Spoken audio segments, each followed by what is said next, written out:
You can't go on thinking nothing's wrong. But now, who's gonna drive you home tonight? Hey, it's Nate with another piano tutorial. Today I'm doing Drive by the Cars. This is a really fun one to do on piano. At its core, it's fairly simple. The recording has a few different layers of synthesizers doing slightly different things. It lends itself to a lot of flexibility in how to interpret a solo piano arrangement. So as usual, I will start super simple and then add in a few optional, more advanced rhythms and details. Let's jump in.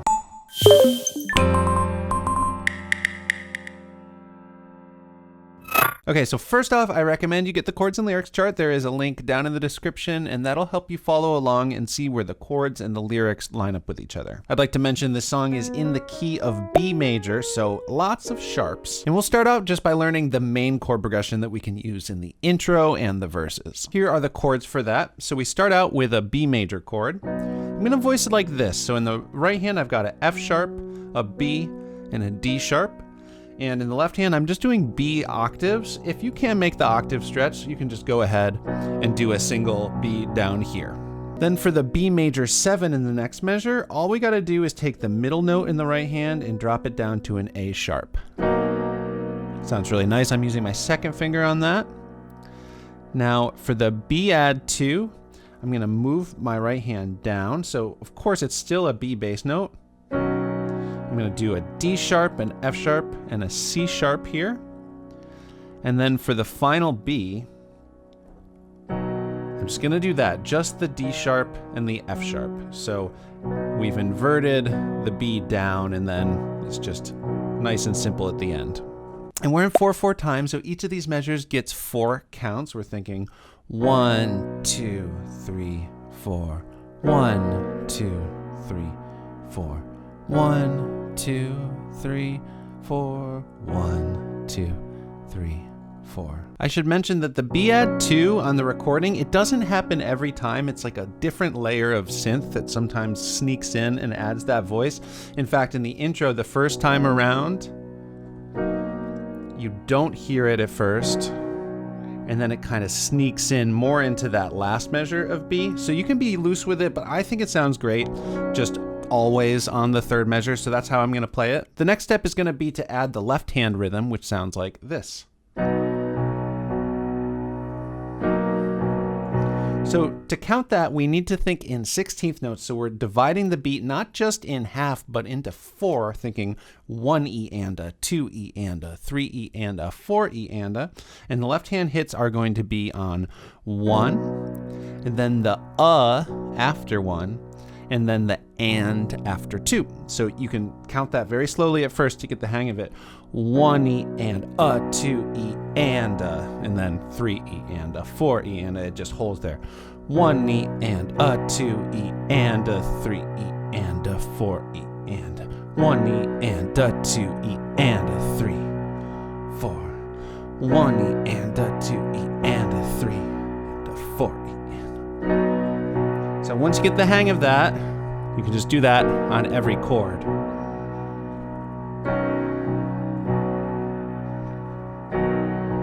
And the intro is 2 times through that progression. Of course, if it's too much to count these rhythms, you could just hold the left hand as well. Then we get into the first verse.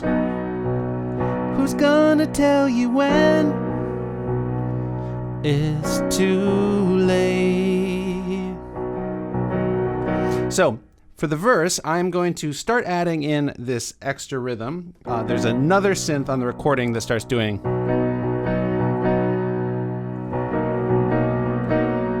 I'm gonna just do it at the end of the progression at first, but basically what you do is a 16th note later than each of those left hand hits, you hit the right hand. 1 E and a, 2 E and a, 3. So here are the counts for those left hand hits, and then here are the right hand hits highlighted there in green. So 1 E and a, 2 E and a, 3 E and a, 4 E and a, 1 E and a, 2 E and a, 3 E and a, 4 E and a, 1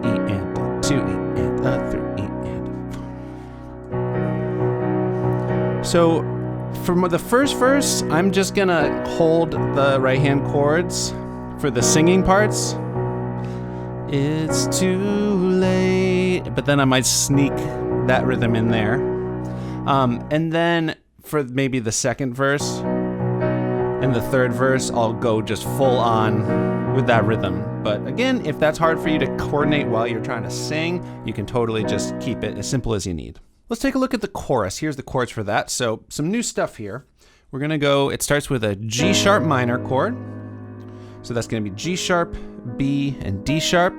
Just doing my G sharp octaves down here. Then for the next measure, we come up to a C sharp major chord. So I've got C sharp here, and I kept my first finger on the G sharp, so we're doing an inversion on the C sharp major. We got C sharp and F also in there. Then it goes back to the G sharp minor, and back to the C sharp major. And for the rhythm, I'm gonna keep pulsing on that same rhythm in the left hand, and I'm actually just gonna hit the right hand on the first count, and then on the, I guess it's the and after 2, where the left hand hits again. 1, 2. Thinking nothing's wrong, but now. Okay, so we've got this B over F sharp. We're voicing the B major chord just like we've been doing for the verses, or at least the first measure of the verses. But the left hand bass note is an F sharp. So we're coming here. Who's gonna drive you home? For the F sharp 6, it's just like the B major 7, but since it's an F sharp bass note, we perceive it differently. It's like a F sharp 6 chord, but we're omitting the 5th. Anyway, it's just you take that B down to the A sharp, and then we do come to B. That's gonna, who's gonna drive you home tonight? So you can hear the B sort of as part of that chorus, but that is also the start of the next section. So that's why it's in parentheses. We'll get to the next section in just a moment. So one more time, maybe I'll just sing through that whole chorus. You can't go on thinking nothing's wrong, but now who's gonna drive you home tonight? Okay. So this is the post-chorus. It's 2 measures of B underlying. If you don't want to do the melody, you could just hang out on the B for 2 measures before the next verse. But I'll give you that melody. Unfortunately, I don't have 3 hands, so I'm just going to do the bass notes and the right hand notes. So here are the counts. We need 16th notes again.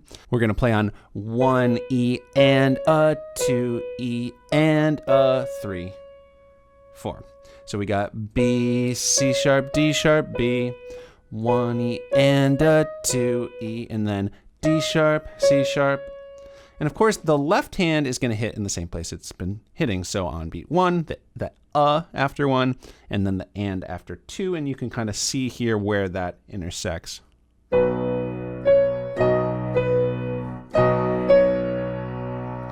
So it hits on the B, C sharp, D, B, D sharp, C sharp.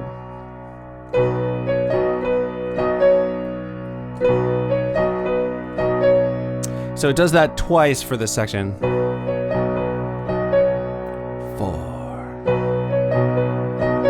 And I want to mention that melody does happen in the second time around in the intro, but when we're just establishing the rhythm and the chords of the song, it feels too much to strip it back.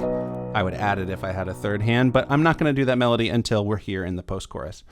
So after the post-chorus, we've got another verse. It's just like the first verse. It is twice as long, and of course the lyrics are different.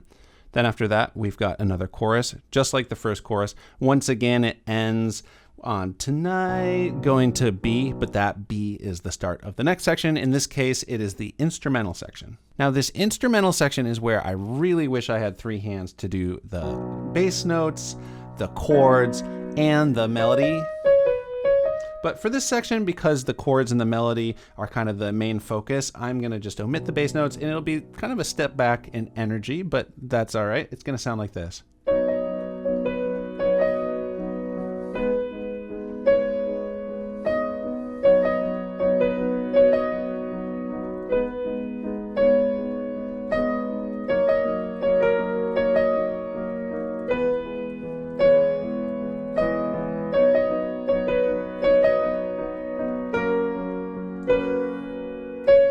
So the underlying chords that I'm going to just be pulsing on eighth notes with my left hand, 1 and 2 and 3 and 4, and it's going to start with a B, just like we've been voicing it. Then we've got a measure of G minor, just like we voiced it for the chorus, but now it's the left hand playing it. So only difference between those two chords is you can move your fifth finger up to the G sharp. So it goes back and forth like that twice. And then when we get to the next line for this D sharp minor, it's gonna look like that. It's an inversion on it. I'm keeping my thumb on the D sharp and moving down to F sharp and A sharp here. That's just for a measure. And then we go to this E major chord, E, G sharp, and B. Then we have a B over F sharp. It's the same thing I'm playing as for the Bs. I wrote B over F sharp because if we did have a third hand, the bass note this time would be that F sharp. So maybe you're playing this with a band, that's what the bass player should be doing. And then finally, it's just gonna end on an F sharp major for a measure. So F sharp, A sharp, and C sharp there. Here are the notes and counts for what happens with the melody in the first line. And what you see here is the first half of the first line, and it just repeats for the second half of the first line. So for the first measure, while the left hand is pulsing on that B chord, the right hand's got C sharp, D sharp, C sharp, B, C sharp, D sharp. And the rhythm there is 1E and a 2E and a 3E and a 4E and a. You could just hold the chords. If you're doing the rhythm, is of course going to be 1E and a 2E and a, hitting the counts and the ands. 1E and a 2E and a 3E and a 4E and a. So one more time. And then for when it goes to the G sharp minor, the rhythm only uses eighth notes here. 1, 2, and 3, 4. It looks like it's a shorter measure because I don't have all the E's and U's, but it's the same amount of time that passes. 1, 2, and 3, 4. So just stepping up there. And of course, it loops back around.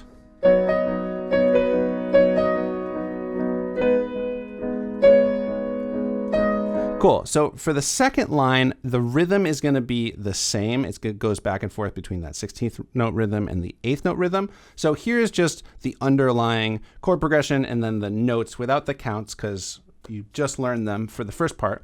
So when it's on this D sharp minor, we're going to do the exact same thing. The only difference is instead of going to that B, we go to the A sharp so it can match the chord better.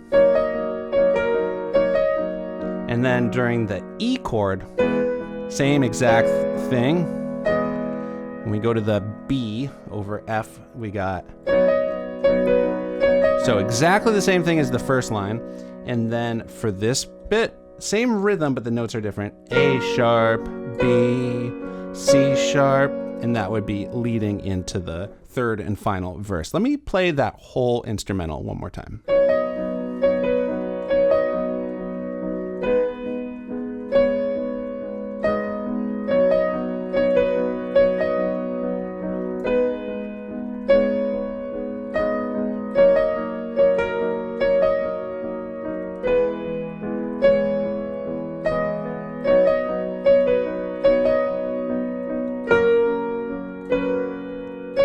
I just want to mention there, my fingering here, I did second, then cross thumb under there and up like that. And I think I am just going to hold that last F sharp chord just so that the transition back to the verse for the rhythm is not too jarring. Okay, so we have verse 3 there. It's just like the first verse, but with different lyrics. So just 2 times through the progression. Then we've got the final chorus. And I actually lied to you about something. I said that the second chorus was just like the first one. It is in terms of the chords and the lyrics. But starting on the second chorus, I'm going to do a slightly different rhythm, which I'm also going to do for the final chorus. So I'll teach you that now. So instead of doing the "you can't go on," I'm going to do a more energetic rhythm. The beat is more developed as the song goes on. So it's going to sound like this.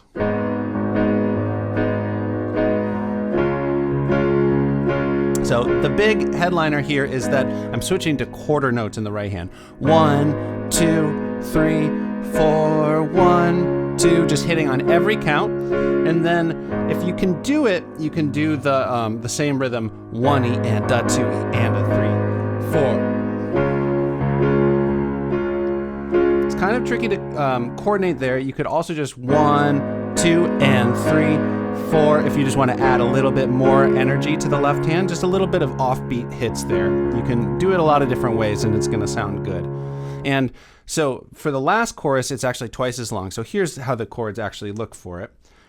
It's just 2 times through the chorus. I just want to note that at the end of the second line, the B is not in parentheses, and you're just going to go, who's gonna drive you home tonight? Before going back around, oh, you know you can't go on. Okay, the last thing that I failed to communicate there was this new rhythm we're doing is just for the lines with the G sharp to the C sharp. And then when you have the B over F sharp and the F sharp 6, those lines are going to be the old, more low key rhythm. So at the end of this double chorus, we have that B in parentheses again, which is the start of the outro. The outro is just 4 measures of B, and I'm going to do the same melody that we did in that post chorus. Then for the 4th measure, it's going to do that B, the simple one where we only have the F sharp and the D sharp here. I'm just going to hold that out, let it linger, and then the song is over. Okay, thank you for sticking with me. I am now going to do a full playthrough of this song so you can see how all these parts we've been talking about fit together. And if you enjoyed this and you would like to see more piano tutorials like this one, please subscribe and click the bell. Also, let me know in the comments if you've got a song you are dying to learn on piano. Okay, here's my version of Drive.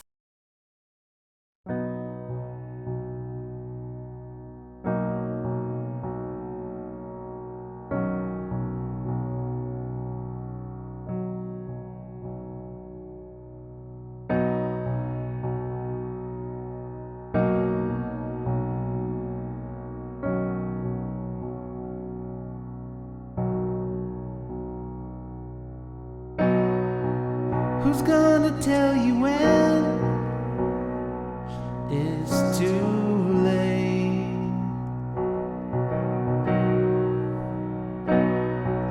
Who's gonna tell you things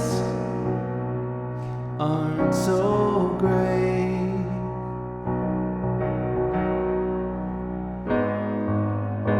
You can't go on thinking nothing's wrong, but now who's gonna drive you home tonight?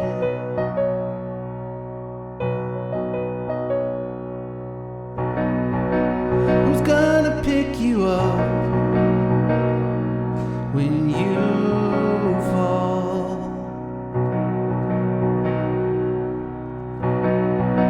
Who's gonna hang it up when you call?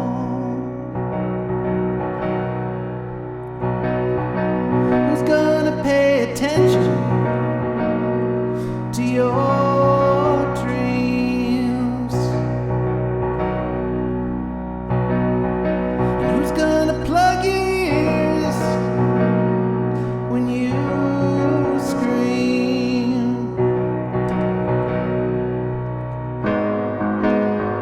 You can't go on thinking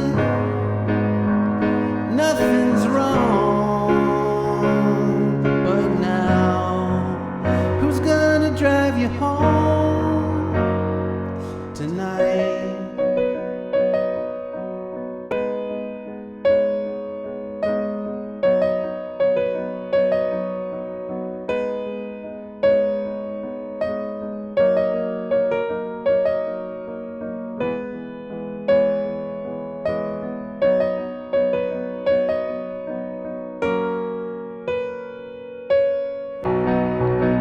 Who's gonna hold you down when you shake? Who's gonna come around